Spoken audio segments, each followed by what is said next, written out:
Good morning kaibigan.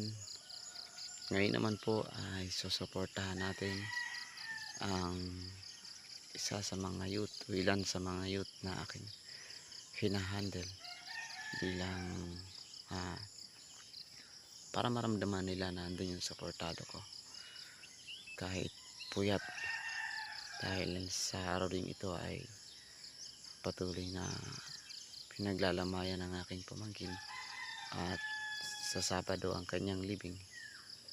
Pero kahit pagod at puyat, kailangan maiparamdam ko sa kanila na mahalaga sila sa akin.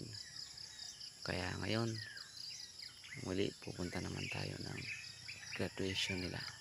Let's go!